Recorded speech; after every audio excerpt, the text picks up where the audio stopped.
Olha só, pessoal, mais um Fala Carlão direto de Las Vegas, mais um Fala Carlão na prateleira de cima. Agora eu posso dizer que é na prateleira de cima da alta tecnologia, na prateleira de cima da mais alta tecnologia para agricultura, porque eu tenho aqui do meu lado um caboclo campeoníssimo da John Deere. Vocês estão vendo aí que a gente está falando com o board da John Deere, com gente que entende do assunto agricultura de precisão, do assunto tecnologia, do assunto sistemas de produção. Eu estou aqui com o Aaron Wetzel. Ele é vice-presidente global de sistemas de produção e agricultura de precisão da John Deere. Thank you very much for coming here at my program, my Fala Carlão's programs. Thank you very much. Obrigado, yeah. You used to say here, first of all, nobody was born like a vice-president. No. Everybody has a little history. Yep. Let's start for this. What's your history? Where you was born? Okay. Tell me about that. Great. Well, thank you for the opportunity to talk with you today. It's great for you to be here at the Consumer Electronics Show and talking more about precision agriculture and the opportunities John Deere has. For me, I've worked for John Deere now more than 35 years. I grew up on a farm in central Illinois. 35? Yes, 35 years. But you look like very good. Not 35. Oh, Yes. very good. Yes. As we spoke earlier, I was born in Frankfurt, Germany, but my parents were American, and I grew up on a farm growing corn and soybeans on about a 2,500 acre farm in central Illinois. I started with Deere after college and worked in various parts of the organization in the accounting and finance area. I moved into sales and marketing. I spent a lot of time in our turf business, so the machines that we make to maintain golf courses and landscapes. And then I moved to Germany and led our sales and marketing efforts for our turf business in Europe, the Africa and Middle Eastern markets. I shifted over to the ag division while I was in Europe, and then in 2007 I moved to Brazil. Wow! And Really? Yes. How long? I lived in Brazil from 2007 until 2012, and really was a part of the journey that John Deere has been on within the Brazilian market, and not only seeing our own company grow in its importance in how we serve customers, but seeing Brazilian agriculture grow in that same period of time and becoming really a strong powerhouse of agriculture output on the scale around the world. So I did that for a few years, and then I moved back to the States to lead one of our product families. We called it crop care. That would be sprayers, planters, tillage equipment, and air seeding products globally. And there's where we really started our journey around bringing technology into our products so that we can more precisely place chemicals, seeds, and nutrients, but also document and monitor how the job is being done in the field, and take all that information and send it up into the cloud so that customers can make better decisions in each step that they make through the process during the course of a production season. Spent some time in our financial services business as Chief Marketing Officer for our global John Deere Financial. And there really talked about and led a lot of our businesses in the Americas, but Australia, Europe, and very exciting time for me. And now I lead our production and precision ag business at John Deere, and super excited about the opportunities that we have to bring more value to our customers through the integration of technology with our machines to create new value. Someone have maybe questioned me in Brazil, Carlão, what do you do in a technology and an electronic show in Las Vegas? Yeah. So I send you that question. Yeah. Why just John Deere will be here? Yeah, you know, it's we ask the question a lot. I've asked that question myself. Why come to a show where we don't have a lot of customers participate, but it's an important show for us to really tell the story about what John Deere is doing to bring technology to our customers. And it's a way for us to communicate to supply chain opportunities in the technology space of what Deere is doing, how we're creating value for our customers. It's a way for us to communicate with potential employees in the technology space that the mission that John Deere is on to help feed, clothe, and support the growth of the globe is a very compelling opportunity for future employees to come work for us. And it's telling our broader mission to the world here on a grand stage of technology about what Deere is doing to really unlock value for customers, to help them do more with less, produce more food, produce more fiber, produce more infrastructure, but do so in a way with the integration of technology that is a more sustainable for our planet and for our customers. I learned with Marcelo Lopes. Yes. Was you know him? I know Marcelo, yes. Yeah, Marcelo said to me, I learned with him that a machine is just a machine. Yes. But a machine with intelligence, a machine with knowledge, a machine with men is completely different. I think what's the difference? The machine and the machine with technology. That's my question for you. That's a great question, and you're right. Marcelo said it very well. A machine is it does something. It's a product. It can break. He used to say there's lots of iron. Yes. Yes. There is lots of iron there, but when you bring technology into that, that's where you create differentiation on what that product can do for our customers. So like I said earlier, with that technology, that machine is can operate more efficiently. It can do its job more precisely.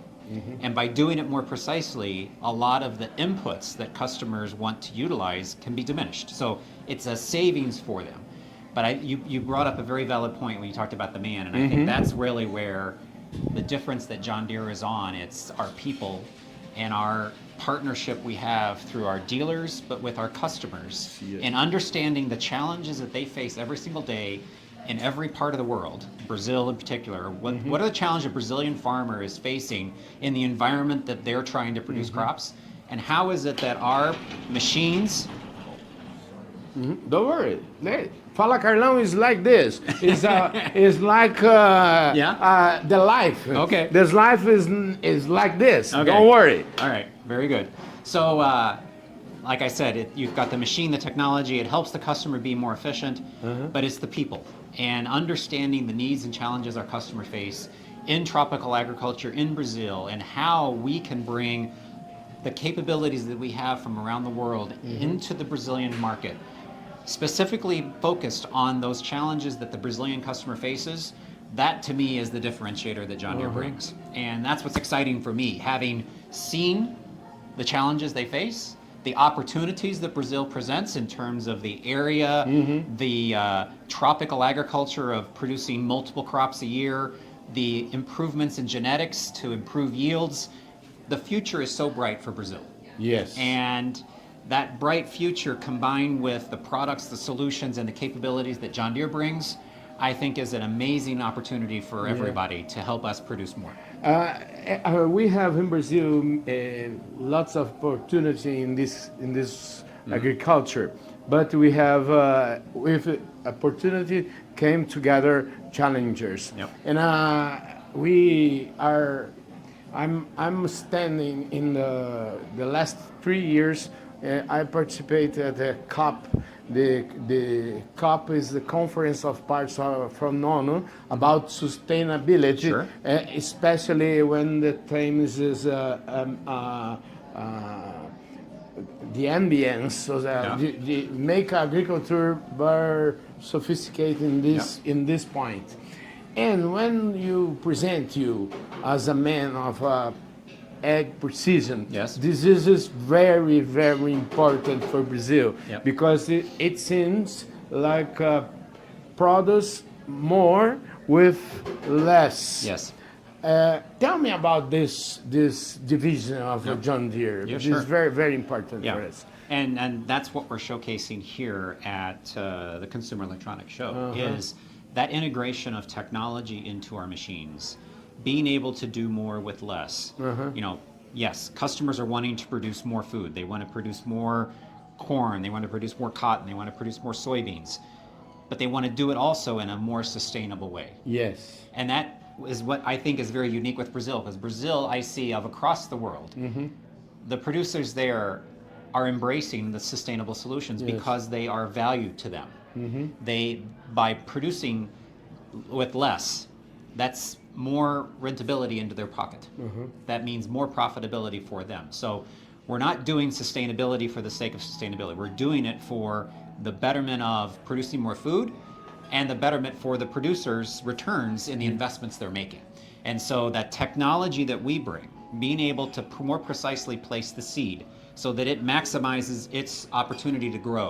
We more precisely place the chemicals so that we actually get the most effectiveness out of that chemical to help support the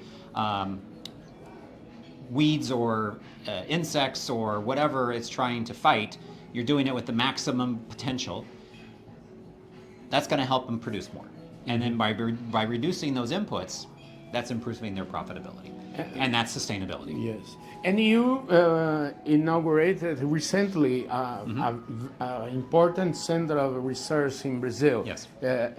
It seems, I think it will be talk about of this, because why in Brazil and why, and I think my question is, so I know the answer.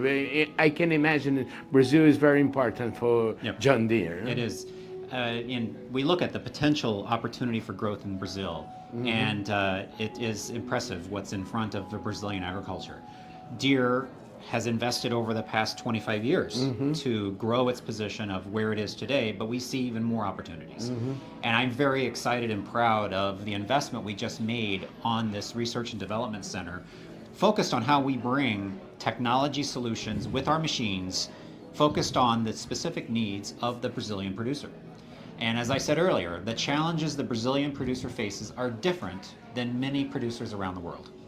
Your soil is different, your climate is different, your growing seasons are different, and that requires different solutions in terms of the technology, in terms of the machine forms, in terms of how many hours they're used during the course of a year. And so this is the first time in our company that we have a dedicated design organization that is coming together, that's focused on the needs of that tropical agriculture, that producer in Brazil. And we're co-locating our engineering teams with our marketing and production system organization to work together to deeply understand the needs of the customer, to collaborate with them on the development of the solutions, quickly go out to market to test those solutions to see that they actually meet those needs, and then quickly scale that so we bring it to production through our factories located across Brazil. Thank you very, very much. You are you are a Pelé from this theme. Thank you very, very much. Thank you. My pleasure. Placer. Just a little question for close our interview. If I stay with you in 2 or 3 years, what do you do? What do you think? What do you want to talk me about the evolution of these things? Yes, great question, and I'm excited about what the next several years bring for customers around the world. You'll see here at the Consumer Electronics Show, we're really talking about autonomy, and autonomy is coming. We see customers with a severe challenge of labor availability and being able to get the job done in a very tight window that needs as many people as possible. With our autonomy solutions, we're going to negate that need for as many people, or the people you have, you can allocate to different, more valuable efforts within your operations. And so I think autonomy is coming, but also to support that autonomy journey is automation of the job itself. And so how we can further automate each step of the production system, from planting to spraying to harvest, that's only going to help us get towards that autonomy journey we see. And so by 2030, we want to demonstrate to the world the ability to provide a fully autonomous solution across all the production systems for corn and soybean producers. Perfect. And so Brazil is one of the key areas where we see this coming to life for our customers. They have significant needs to address that labor opportunity. And so the technologies that we're bringing, combined with the connectivity we're bringing through our SpaceX relationship with Starlink, we're making those machines connected. We're unlocking the opportunity of precision technologies, And we're on the journey for those Brazilian producers to take full advantage of all the automation that we're bringing, as well as autonomy in the future.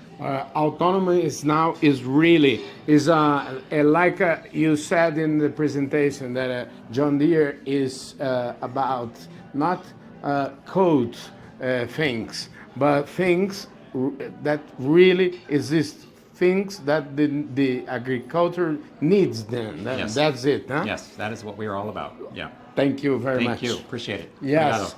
Olha aí, gente, mais uma prosa daquelas na prateleira de cima com o Aaron Wetzel, Vice-Presidente de Sistemas de Solução e Agricultura de Precisão da John Deere. Mais um Fala Carlão, direto de Las Vegas para você.